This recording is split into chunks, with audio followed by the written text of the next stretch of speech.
모든 사람은 꿈을 꿉니다. 밤에 잠을 자다가 꾸는 꿈도 있고요. 또 이루지 못할 헛된 망상을 꿈꾸기도 하고, 정신이 올바른 사람들은 자기의 미래에 대한 미래에 간절히 소망하는 그런 어떤 소망이나 목표를 꿈꾸기도 하죠. 꿈이 있느냐, 혹시 비전이 있느냐 이렇게 우리가 묻죠. 저는 국민학교 때 중학교 때 국민학교하고 중학교 때 이렇게 학교에서 이제 육상 선수를 했습니다.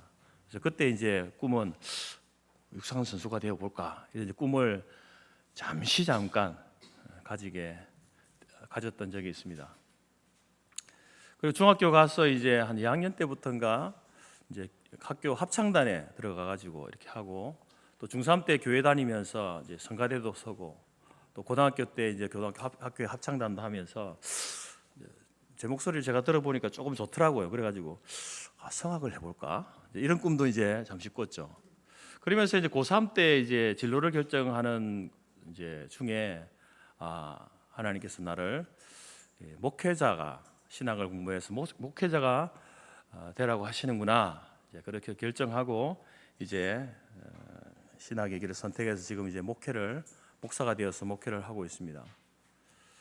세 가지 이제 운동 선수를 할 건가, 음악을 할 건가, 목회를 할 건가.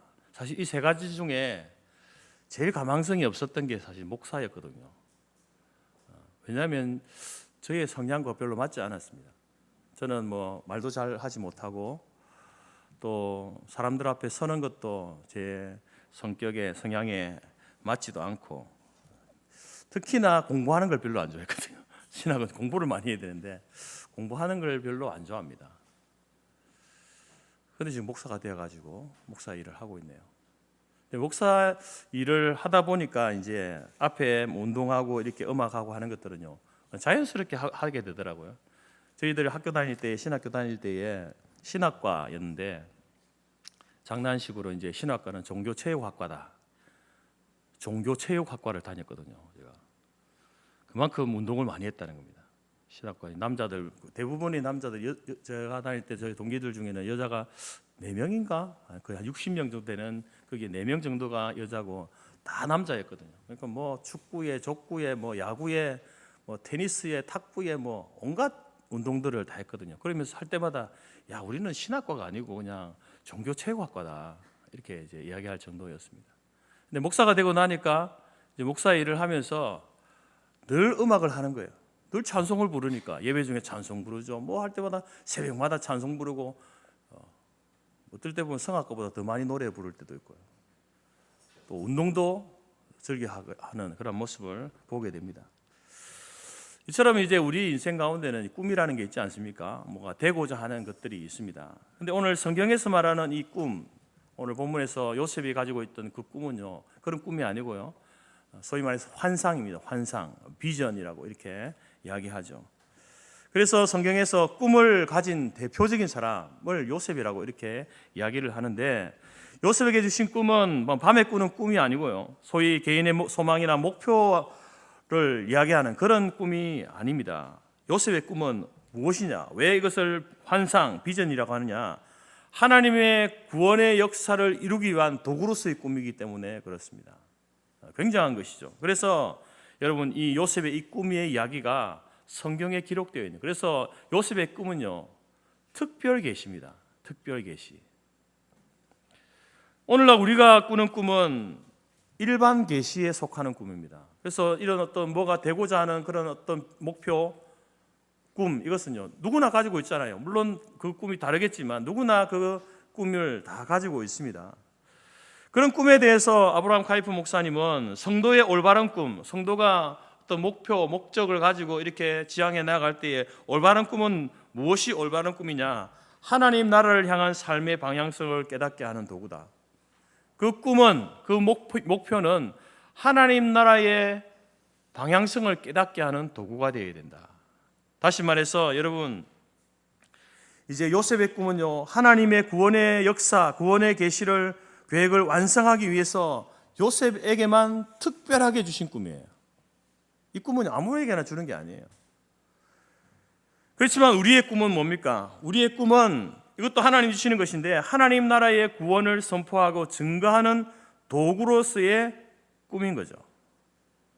그런 꿈을 하나님께서 우리에게 주십니다. 그래서 우리가 살아가면서 무언가를 되고자 이루고자 하는 것들은 그것은요 과정이고 목적은 뭡니까? 하나님 나라의 구원을 선포하고 증거하는 것. 그리고 여러분의 꿈이 있습니까? 그 꿈을 이루어서 뭘 하겠다는 거예요? 바로 복음을 증거하는 도구로서 쓰여져야 되는 거죠. 심지어 여러분 죽는 것도 꿈이죠. 하나님 내가 죽을 때에도 하나님 나라의 복음의 도구로 쓰임 받다가 그렇게 죽기를 원합니다. 그런 꿈도 가질 수 있다는 것이죠. 그래서 요셉의 꿈과 우리의 꿈은요 사실 의미와 목적이 조금 다릅니다. 그렇지만 꿈의 출처 하나님 주신 꿈이에요. 요셉의 꿈도 하나님이 주신 꿈, 여러분에게 저와 여러분이 가지고 있던 이 꿈도 하나님이 주신 꿈입니다. 그리고 그 꿈을 이루어가는 방식도 요셉의 꿈과 우리의 꿈이 다르지 않다라는 것이죠. 그래서 우리는 오늘 이 요셉의 삶을 통해서 하나님께서 우리에게 주신 꿈을 어떻게 이루어 가시는가를 알 수 있는 겁니다. 우리가 말씀을 묵상하는 이유가 뭡니까? 요셉에게만 있었던 특별한 이야기를 우리가 읽고 묵상하고 우리의 삶에 적용하는 이유는 하나님께서 그 꿈을 이루어 가실 때에 내게 주신 꿈도 이런 방식으로 이루어 가시겠구나라는 것을 알기 때문에 그렇습니다. 보통 꿈이라고 하는 것은요 하나의 사실로 주어지지 않습니까? 그래서 운동선수가 되겠다, 예술가가 되겠다, 아니면 목사가 되겠다, 의사, 판사, 변호사가 되겠다, 서울대학교에 입학하겠다, 이것은 목표고 하나의 사실이죠. 팩트입니다. 팩트. 그게 꿈입니다. 그런데 꿈이라고 하는 것이 여러분 팩트에만 머물러 있으면 되겠습니까? 꿈이 한 100가지 되는 거예요. 100가지. 이것도 되고 저것도 되고 뭐가 되고 되겠다, 이런 사실을 가지고 품고 있는데 그것이 사실로만 있으면 의미가 없는 겁니다. 10개, 100개 가지고 있으면 뭐합니까? 그 꿈이 현실이 되어야 되죠. 사실로만 머물러 있어서는 되지 않습니다. 그래서 꿈을 가지고 있으면 서울대학교 입학해야 되는 거예요. 공부 열심히 해가지고 입학해야 됩니다. 운동으로 국가대표에 선발되어야 되고요. 예술가, 의사, 판사의 라이센스를 따야 하는 겁니다. 그래서 그 꿈이 현실이 되기 위해서는요 많은 시간과 노력과 땀과 눈물이 필요한 것입니다. 하나님께서 우리에게 주신 꿈도 마찬가지 아닙니까? 여러분의 꿈이 무엇입니까? 지금 꿈이 무엇입니까? 꿈이 있습니까? 하나님 주신 꿈이 있습니까? 꿈으로만 가지고 계십니까? 아니면 그 꿈이 현실로 이루어져 가고 있습니까? 여러분 꿈은 현실이 되어야 합니다. 하나님께서 우리에게 주신 꿈을 어떻게 현실로 변화시켜 갈 수 있는가? 오늘 본문의 말씀을 통해서 두 가지로 말씀을 드리겠습니다. 첫 번째는요, 하나님이 주신 꿈을 현실로 만들어 가기 위해서는요 하나님의 때를 기다리며 준비해야 됩니다. 하나님의 때를 기다리며 준비해야 됩니다. 요셉은 하나님이 자신에게 주신 그 꿈이 성취되는 것을 위해서요 숱한 시간을 참고 견뎌야 했습니다. 노예로 팔려가죠. 주인의 아내를 넘본 파렴치범으로 누명을 쓰고 감옥에 갇히고, 그 감옥에서도 이제 선의를 베풀었는데 그 베푼 것에 대해서 까마득하게 잊혀지는 그러한 시간, 앞이 보이지 않는 상황을 요셉은 견뎌야 했습니다. 요셉이 집을 떠나올 때 나이가 17살이었거든요. 애굽의 총리가 될 때는 30세였습니다. 그러면은 요셉은 그 노예 생활과 감옥 생활을요 13년을 한 거예요. 13년의 세월 동안 그렇게 그는 앞이 보이지 않는 그러한 시절을 보냈습니다. 오늘 본문에 보게 되면 1절에 보게 되면 이렇게 시작합니다. 만 2년 후에. 여러분 이것은 이제 요셉이 감옥에 있으면서 술 맡은 자의 꿈을 해몽해주고 그 술 맡은 자가 복직이 되고 난 뒤 2년이 흘렀다, 그것을 이야기하고 있습니다. 그 시점이 술 맡은 자가 복직이 된 다음부터 2년, 만 2년이다 이렇게 이야기합니다. 앞선 본문을 보게 되면 요셉은 그 술 맡은 자에게 이렇게 이야기합니다. 꿈을 해몽해 주면서 이런 이야기를 합니다. 당신이 만약에 복직이 되면 저를 좀 생각해 주십시오. 은혜를 베풀어서 바로 왕에게 저의 사정을 아뢰어서 저를 이곳에서 건져주시기 바랍니다. 이런 부탁을 하게 되어집니다.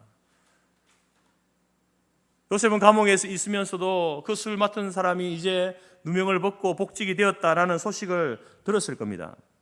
기대하지 않았겠습니까? 이제 얼마 있지 않으면 이 사람이 나에 대해서, 나의 억울함에 대해서 바로 왕에게 이야기해서 나도 이 감옥에서 풀려나겠구나 라고 생각을 했는데, 만 2년 동안 요셉은 그 사람에게 잊혀진 존재가 되어버렸습니다. 아무런 소식이 오지 않는 겁니다. 그 실망감이 얼마나 컸겠습니까? 얼마나 좌절했을까요? 하지만 2년이 지난 후, 그 인생의 시간이 흘러가는 2년이 지난 후 반드시 하나님의 시간, 하나님의 때가 찾아왔다. 이것을 오늘 성경은 이야기하고 있는 거예요. 여러분, 성경은 시간이라고 하는 이 시간의 개념을 두 가지로 우리에게 이야기합니다. 두 가지의 시간이 있는데요. 하나는 크로노스라는 시간이죠.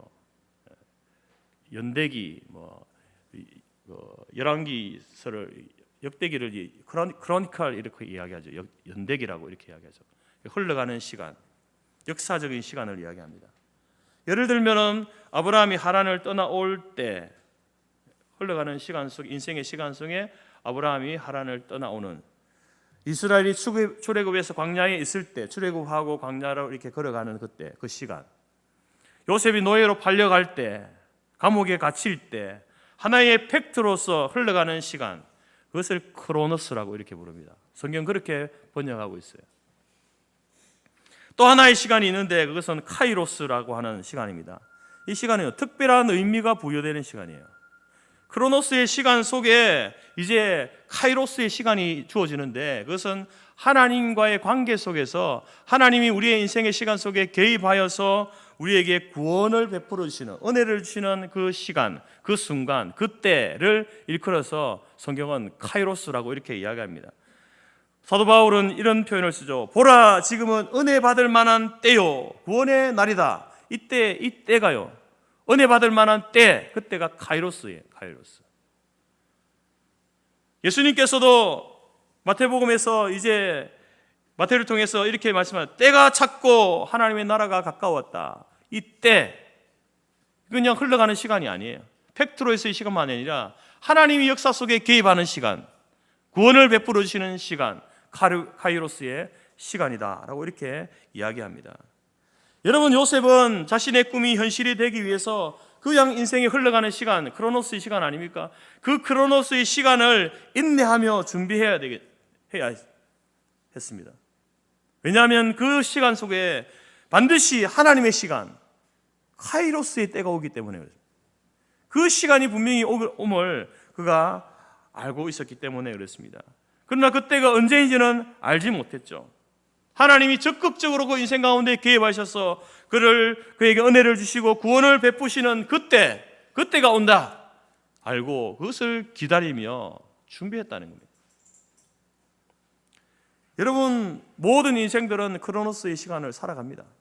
자기에게 주어진 흘러가는 시간들이 있지 않습니까? 그 시간 속에 살면서 하나님의 카이로스의 때가 온다, 하나님이 내게 개입하셔서 은혜를 베푸시고 구원을 베푸시는 때가 온다라는 것을, 그때를 기다리는 사람은 여러분 어떻게 살아갈까요? 비록 그가 노예로 팔려가고 억울하게 감옥에 있어도 그는요 결코 그 시간을 원망과 불평으로 낭비하지 않습니다. 분노와 저주로 허송세월 보내지 않습니다. 요셉은 충분히 그럴 수 있는 상황 아닙니까? 하지만 하나님께서 언제 자기의 인생 가운데 개입하시고 자기를 어떤 모습으로 사용하실지 모르기 때문에 요셉은요 그런 가운데 있으면서도 매사에 긍정적이고 최선을 다하는 모습을 보여주고 있습니다. 요셉이 보디발의 가정총무로 있을 때에 여러분 그는 일개 노예로서 가정총무, 그 보디발의 집의 전반적인 그 경제 살림을 맡아 하지 않았습니까? 보디발이 모든 것을 맡겨줬지만 그러나 실제로 요셉의 것은 아무것도 없습니다. 자기의 것이 없잖아요. 아무것도. 근데 요셉은 그 일을 할 때에 어떻게 일합니까? 자기의 것이 하나도 없는데도 불구하고 마치 자기의 것인 양 일을 합니다. 가정총무의 일을 하면서 대충 눈가림으로 하지 않습니다. 주인이 볼 때는 막 열심히 하는 척 하다가 주인이 안 보면은 이렇게 퍼져 있는 그런 모습으로 하지 않습니다. 성경은 이런 사람들을 모든 일을 죽게 하듯 한다 이런 표현을 씁니다. 요셉은요, 자기에게 맡겨진 그 일을 할 때에 하나님 앞에서 하나님께 하듯이 그 일을 하고 있는 거예요. 저는 요셉을 보면서 이 죽게 하듯, 모든 일을 죽게 하듯 한다라는 이 표현을 다른 말로 이렇게 바꾸었을 때에, 보통 여러분 이제 이렇게 우리가 사람을 쓰거나 할 때에 이제 일을 맡기지 않습니까? 요셉도 보디발을 통해서 이렇게 일을 맡겨졌을 겁니다. 자기에게 주어진 일, 맡겨진 일이 있었을 겁니다.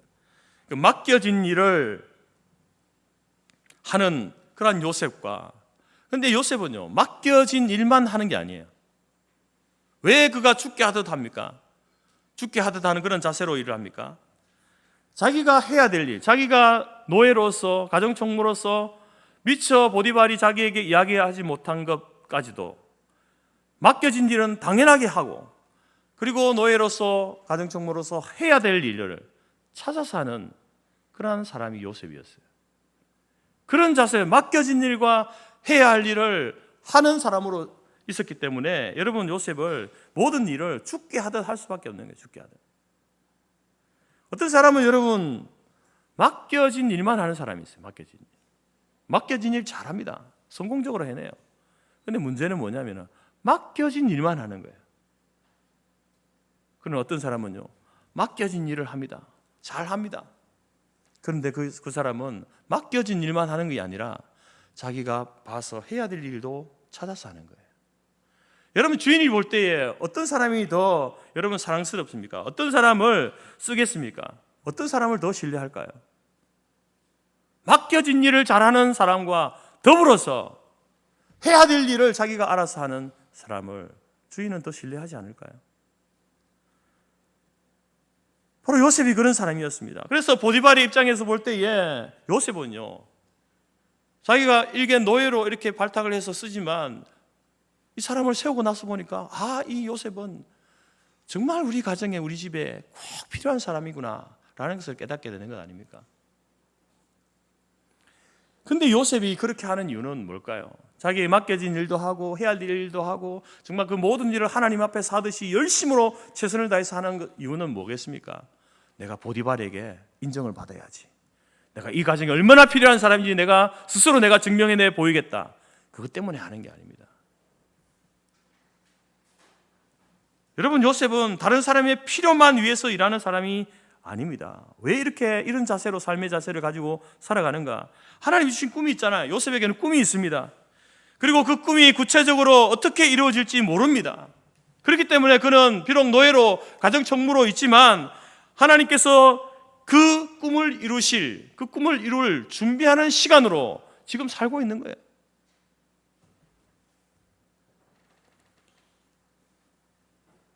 여러분, 지금 현재 요셉은 자기가 애굽의 국무총리가 되겠다 이런 생각이 전혀 없는 사람이에요. 상상도 하지 못할 일 아닙니까? 노예가 무슨 그날 한 나라의 총리가 됩니까? 그 생각하고 일을 하는 게 아니에요. 그냥 분명히 하나님께서는 꿈을 주셨고 하나님께서 나를 사용하실 건데, 근데 지금 나는 노예로, 가정총무로 있으니까 그것을 줄넘게 하듯이 맡겨진 일과 해야 될 일을 찾아서 감당하는 그런 모습을 보이고 있다라는 것입니다. 여러분, 하나님께서는 이 보디발의 집에서 요셉을 사용하실 때에 무엇을 준비하게 하십니까? 그 집의 가정 경제를 다 책임지게 하잖아요. 이 일은 바로 요셉이 나중에 이제 애굽의 그 모든 경제를 손으로 쥐고 이끌어갈 때에 필요한 훈련을 하는 거죠. 그래서 보디발의 집에서는요, 요셉으로 하여금 경제적인 감각을 키우게 하시는 거죠. 누명을 쓰고 왕의 죄수를 가두는 감옥에 갇힙니다. 왕의 죄수들이 누굽니까? 왕의 말에 반역하는 사람이 갇히기도 하고요, 때로는 또 누명을 쓰고 갇히는 사람도 있었지 않습니까? 술 맡은 거 하는 장이 그런 사람 아닙니까?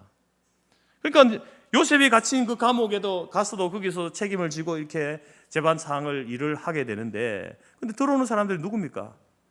다 정치적인 사람이에요. 정치의 일을 하는 사람이죠. 하나님께서는 왜 요셉을 그 감옥에다 두십니까? 왜 2년의 세월을 술 맡은 자에게 잊혀진 자로 살게 하십니까? 거기에서요, 바로 정치적인 감각을 배우는 거예요. 한 나라를, 경제를 이끌고 사람들이 이끌어 가야 되는데, 그러면은 경제적인 능력과 정치적인 감각이 있지 않고는요, 그 일을 할 수가 없는 거예요. 그래서 하나님께서는 그 시간을 그런 훈련을 하도록 두신다라는 겁니다. 그래서 요셉은 그 가운데서 맡겨진 일과 해야 될 일을 열심으로 감당하면서 하나님의 때를 위하여서 여러분 준비되고 있었던 겁니다. 그러면 술 맡은 사람이 이제 그 꿈을 요셉이 해몽을 해주고 복직이 되잖아요. 복직이 되는 순간 이렇게 바로 요셉을 이야기해가지고 이렇게 좀 감옥에서 꺼내주면 좋을 텐데, 왜 2년의 시간이 흘렀을까? 왜 술 맡은 사람은 요셉을 까마득하게 잊고 있었을까? 그리고 만 2년이 지난 후에 왜 갑자기 요셉이 생각났을까?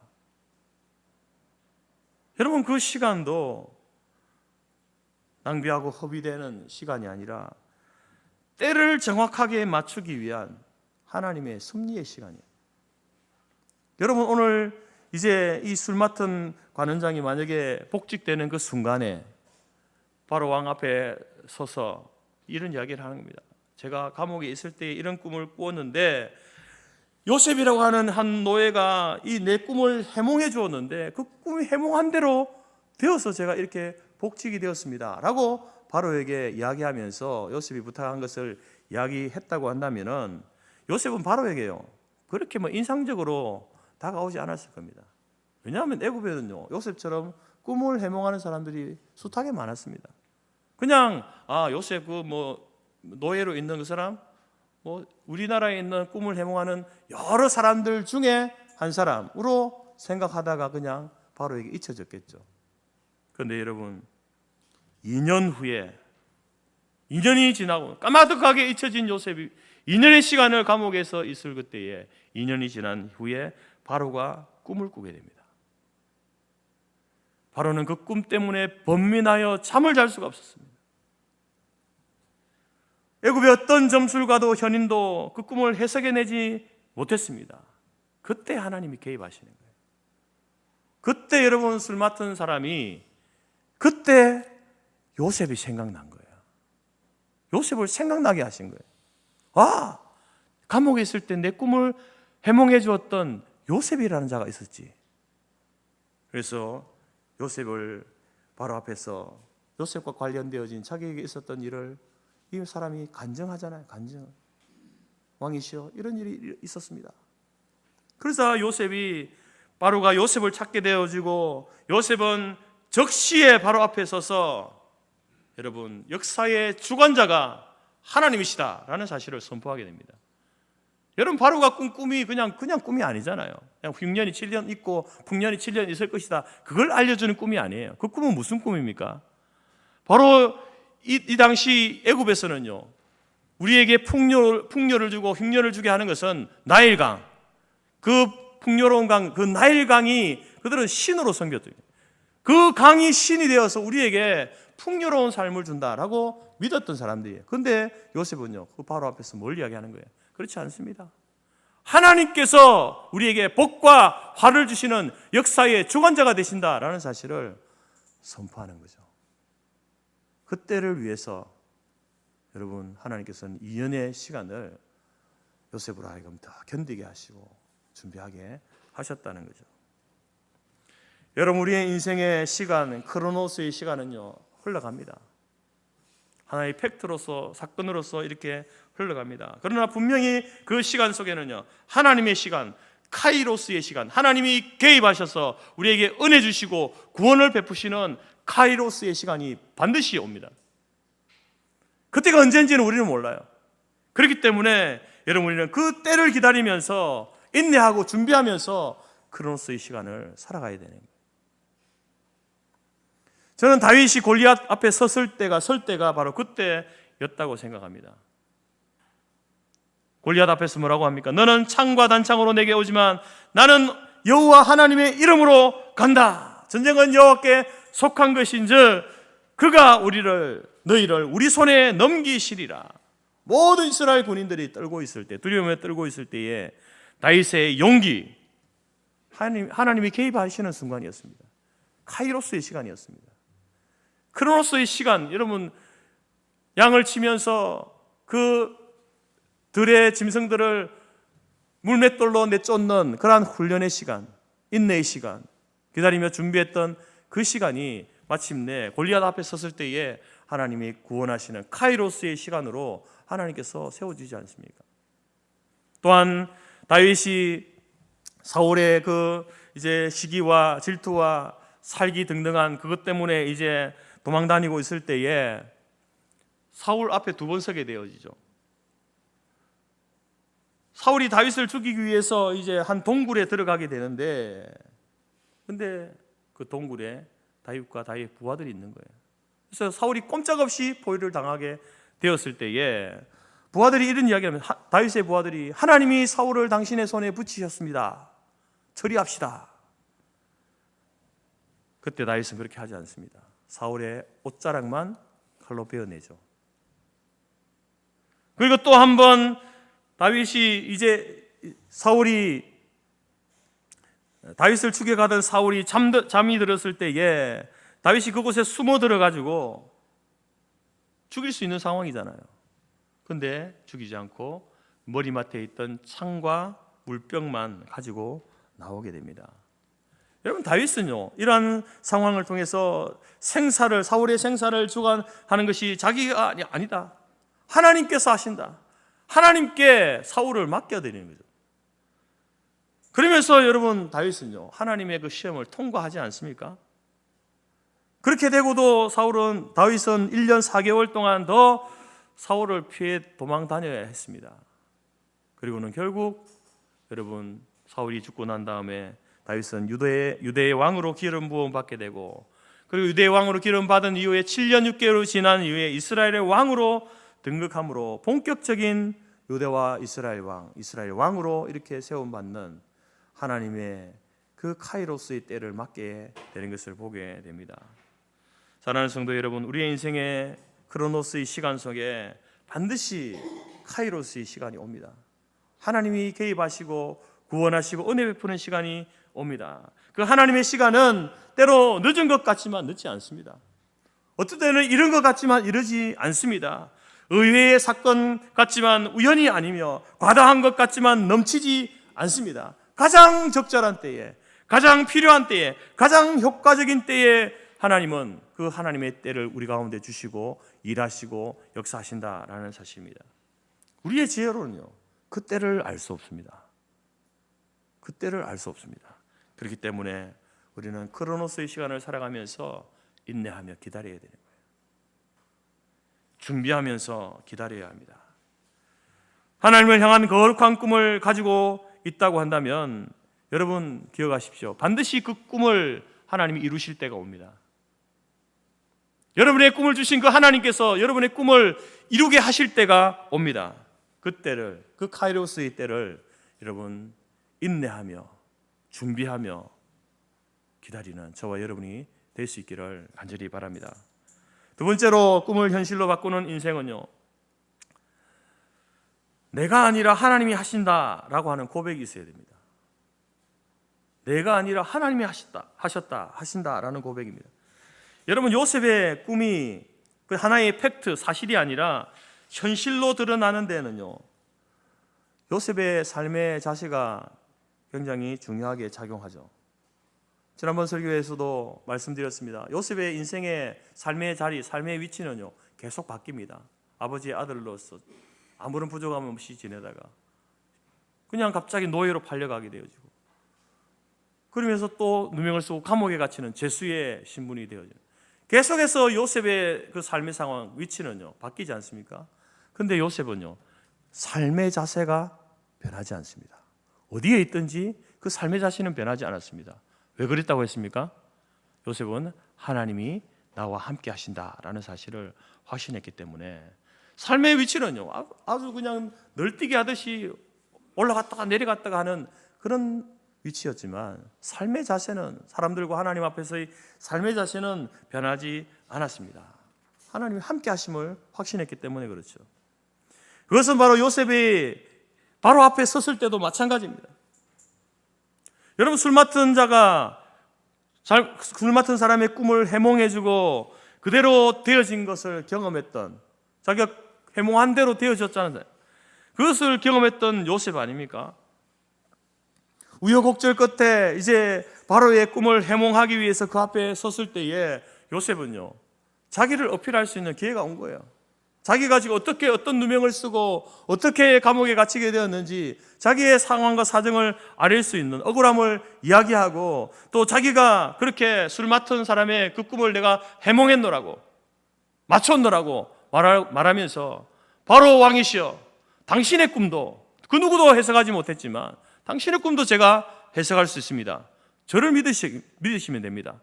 자기를 어필할 수 있는 기회 아닙니까? 여러분, 이게 노예가 어떻게 한 나라의 왕 앞에 이렇게 설 수 있습니까? 이런 기회가 없는 거예요. 그런데 요셉은 그 순간 자기를 어필하지 않습니다. 자기를 드러내지 않습니다. 자기의 억울함을 이야기하지 않습니다. 뭐라고 말합니까? 16절에 내가 아니라 하나님께서 하십니다. 내가 아니라 하나님이 하셨습니다. 자기를 드러내지 않습니다. 자기를 높이지 않습니다. 엄청난 고백을 하고 있는 거예요. 바로는 여러분, 하나님을 믿는 사람이 아니에요. 하나님을 알지 못합니다. 오히려 여러분, 이 시대에 파라오라고 하는 그 이집트 애굽의 왕의 이름이 파라오 아닙니까? 바로. 그래, 바로예요. 파라오. 그럼 어떤 존재예요? 애굽의 신이에요. 자기가 신인 거예요. 신인 자기 앞에 와가지고, 요셉이 한 일개 노예가 와가지고 뭐라고 하는 겁니까? 제가 아니라 하나님이 하셨습니다. 제가 믿는 신이 하셨습니다. 내가 신인데 그 신 앞에서 자기의 신을 말한다. 여러분, 그것은요, 죽음을 자초하는 거예요. 위험천만한 일 아닙니까? 어떻게 신 앞에서 신의 이야기를 합니까? 다른 신이 했다라고 이렇게 말할 수 있습니까? 그러나 요셉은 개념치 않죠. 그 권력 앞에 비굴하지 않습니다. 당신의 돌보시는 보호하심 속에서 제가 이렇게 하게 됐어요, 이런 이야기 하지 않아요. 제가 믿는 하나님이 하셨습니다. 당당하게 말합니다. 여러분, 어떻게 이런 고백적인 선포가 가능할까요?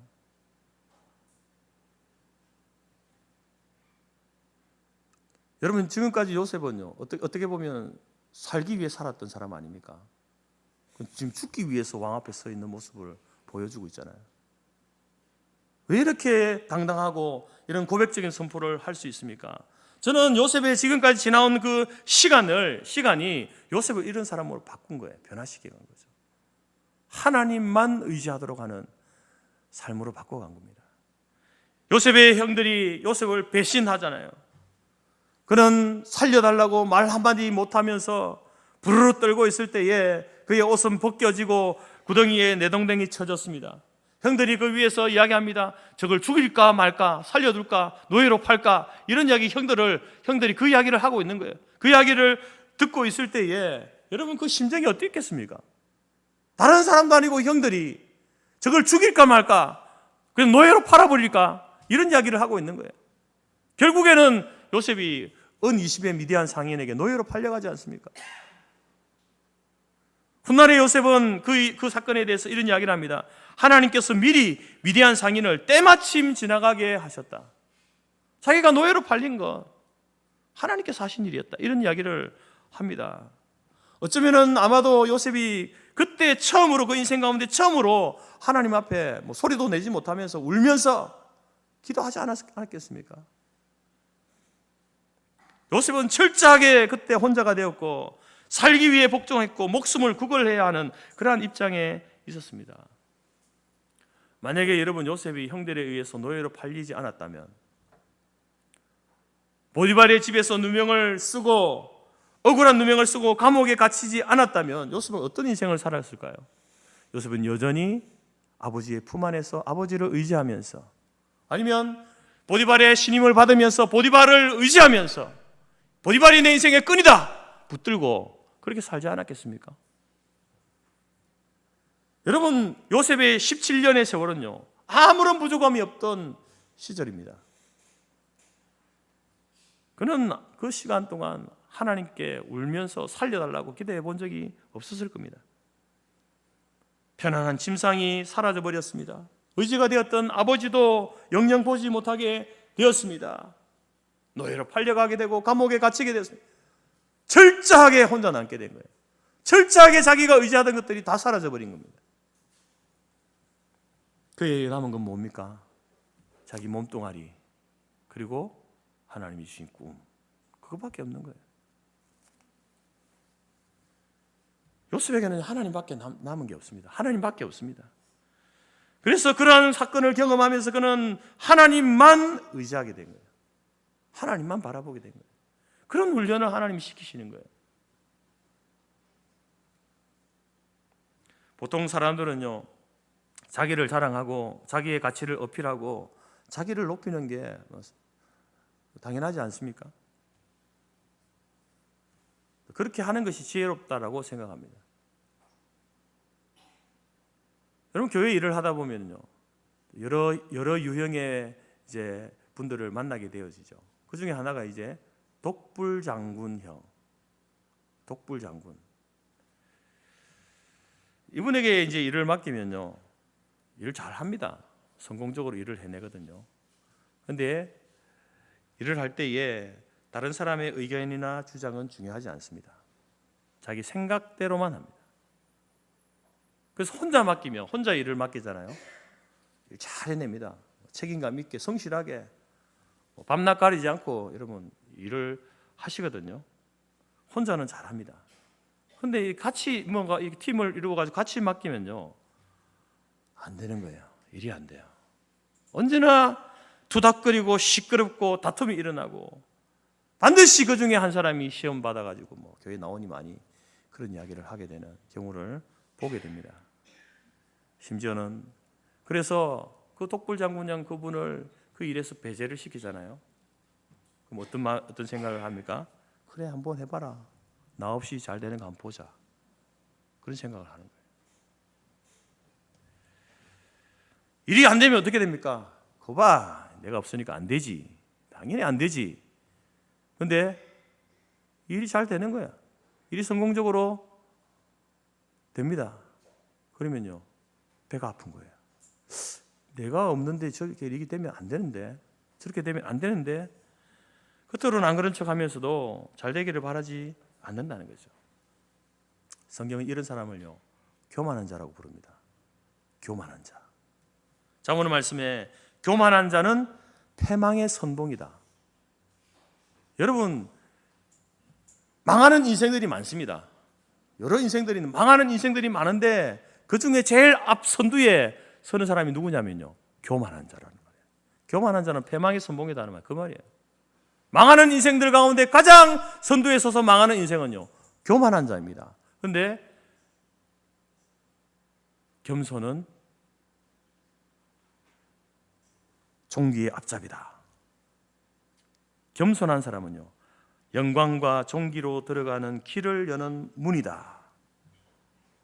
하나님께서 겸손한 자에게 문을 열어주시는 거예요. 그래서 겸손은요, 뭐하고 통하냐면 하나님의 은혜하고 통합니다. 하나님의 은혜는 누구에게 주어집니까? 겸손한 자에게 주어지는 거예요. 하나님은 겸손한 자에게 은혜를 베푸십니다. 요셉은 바로 그 13년의 그 시간 동안 철저하게 낮아지고 철저하게 겸손해졌습니다. 그래서 뭐라고 하는 거예요? 요셉 바로 앞에서도 내가 아니라 하나님이 하셨습니다. 하나님이 하실 겁니다. 꿈을 해몽할 때도 뭐라고 합니까? 하나님이 그가 하실 일을 바로에게 보여주신 겁니다. 바로의 당신의 꿈은 그냥 꿈이 아니에요. 하나님이 하실 것을 당신에게 꿈으로 보여주신 겁니다. 이런 이야기를 합니다. 그리고 꿈을 2번 꾼 것에 대해서도 뭐라고 합니까? 하나님이 이 일을 정하셨다. 당신이 꿈을 2번이나 꾼 것은 반드시 이 일이 일어날 것에 대해서 하나님이 확정하신 것이다. 여러분, 그 말에 그가 내세우는 그 말이 뭡니까? 제일 앞에 내세우는 것이요, 내가 아니잖아요. 하나님입니다. 하나님이 하셨습니다. 하나님이 꿈을 꾸게 하셨고 하나님께서 정하신 일입니다. 이렇게 하나님을 내세우는 그러한 자로 변화되어져가는 요셉을 보게 됩니다. 하나님께서는 바로 이런 자에게 꿈을 주시고 그리고 그 꿈을 현실이 되게 하시는 거예요. 하나님의 구원을 이루는 도구가 되게 하시는 거죠. 왜 이런 자와 하나님은 일하실까요? 왜 이런 자의 꿈을 현실로 만들어 주겠습니까? 왜냐하면 이런 사람들은요, 막 이제 요셉이 애굽 총리가 되잖아요. 사람들이 얼마나 떠받들겠습니까? 여러분, 일을 성공적으로 하게 되어지고 하면요, 사람들이 그를 마치 하나님의 자리에 막 올리려고 하는 그런 경향이 있습니다. 하나님께서 왜 그런 겸손한 사람을 그 꿈을 현실로 되게 하시는가? 사람들이 막 높여도요, 하나님은 아시는 거예요. 요셉은 그 높여진 그 자리에 서지 않을 줄 아는 거예요. 하나님이 취해야 될 그 영광을 요셉이 가로채지 않을 줄 아시기 때문에 그 훈련을 하신 거 아닙니까? 13년 동안 하나님만 의지하는 거예요. 하나님만 내세우는 훈련을 하게 하신 거죠. 그러한 자에게 하나님께서는 그 꿈을 현실로 되게 하시는 거예요. 그 앞에 여러분 얼마나 큰 존귀와 영광이 주어집니까? 그렇지만 요셉은요, 그 자리에 자기가 서지 않습니다. 하나님을 내세우죠. 하나님을 세우죠. 왜 우리의 꿈은 현실이 되지 못하는가? 아직 우리가 준비되지 못한 겁니다. 우리는 조금만 축혀 세워주면요, 그저 좋아가지고 하나님의 자리를, 하나님의 영광을 자기의 것인 양 자기가 했다라고, 내가 있어서 그렇지라고 자기를 드러내고 자기를 주장하는 그러한 가벼운 자들이기 때문에 어쩌면 아직 우리의 꿈은 현실이 되지 못한지도 모르겠습니다. 사랑하는 성도 여러분, 하나님께서는 우리에게 꿈을 주셨습니다. 그 꿈은 하나님의 나라를 전파하고 복음을 선포하는 도구로서의 꿈인 거예요. 여러분이 어떤 사람이 되고 무엇이 되었든지 반드시 그 꿈은 복음을 전하는 도구로서의 꿈이 되어져야 합니다. 그러나 그 꿈이 그냥 하나의 사실로만 머물러 있으면 안 되잖아요. 현실이 되어야 되면. 우리의 인생의 시간이 그냥 흘러가는 시간처럼 보이지만 그 속에 분명히 하나님의 시간, 카이로스의 때가 옵니다. 하나님이 우리를요, 사용하실 때가 오는 거예요. 하나님이 우리 인생 가운데 개입하셔서 은혜를 베푸시고 구원하실 때가 옵니다. 그때를 위해서 크로노스의 시간을 인내하며 준비하고 기다려야 되는 거예요. 요셉은 그렇게 살았습니다. 또한 내가 아니라 하나님이 하십니다. 하나님이 하셨습니다. 철저하게 하나님을 의지하고 하나님만 드러내는 자가 되어야 합니다. 하나님의 자리를 넘보지 마십시오. 사람들이 그 자리에 우리를 축혀 올려 세워도 여러분 그 자리에 서면 안 되는 거예요. 어쩌면 지금 우리는 그런 준비를, 그런 훈련을 하고 있는지도 모르겠습니다. 그런 훈련에, 이러면 요셉의 그런 훈련이 한두 번이었습니까? 계속해서 반복되는 훈련 아닙니까? 반복되는 여러분 인생 가운데 계속해서 여러분을 낮추시고 구렁텅이로 빠뜨리시는 그러한 훈련을 통해서 여러분 의지하던 모든 것을 다 내려놓고 오직 하나님만 의지하고 하나님만 드러내는 자로 훈련되어져 가게 된다고 한다면 순간 12,000년 지난 후에 그때는 우리는 알 수가 없어요. 그러나 하나님께서 개입하셔서 12,000년이 지난 이후에 하나님께서 우리의 꿈을 현실로 만들어주시는 놀라운 은혜를 경험하게 될 줄로 믿습니다. 사랑하는 성도 여러분, 하나님이 여러분의 꿈을 주셨습니다. 젊을 때 꿈 이루신 분도 있죠. 아직 이루어가고 있는, 준비하고 있는 사람도 있습니다. 이제 그 꿈을 이루고 나이가 들어서 또 다른 새로운 꿈을 꾸시는 분들이 있을 겁니다. 여러분, 그 꿈이 하나의 사실로만, 팩트로만 머물러 있지 않게 하십시오. 현실이 되게 하십시오. 어떻게 해요? 오늘 요셉과 같이 준비하며 기다리시기 바랍니다. 겸손하게 하나님만 의지하고 결코 하나님의 자리를 넘보지 않고 하나님이 하셨습니다. 하나님이 하실 것입니다. 하나님이 하십니다. 이 고백 가운데 나아가게 될 때에 저와 여러분의 꿈이 현실로 우리에게 다가오는 놀라운 은혜의 때를 경험하게 될 줄로 믿습니다. 기도하겠습니다. 하나님 감사합니다. 우리에게도 꿈을 주시니 감사합니다. 그 꿈이 나의 인간적인 욕심을 채우는 꿈으로 끝나지 않게 하시고 하나님의 나라와 구원의 복음을 증가하는 도구로서 그 꿈을 꿀 수 있도록 도와주시고 그리고 그 꿈이 하나의 사실로만 머물러 있지 아니하고 내 인생의 그 크로노스의 시간 속에 하나님이 개입하시는 카이로스 때가 분명히 옴을 확신하여 그때를 잘 준비하게 하시되 무엇보다도 하나님 앞에 겸손한 자로 하나님만 의지하는 자로 하나님만 내세우는 자로 준비되어져 가는 저희들이 될 수 있도록 인도하여 주옵소서. 그래서 하나님이 주신 이 꿈이 우리의 삶에서 현실이 되어지는 놀라운 은혜를 경험하는 살아가는 저희들이 될 수 있도록 인도하여 주옵소서. 예수님의 이름으로 기도드립니다. 아멘.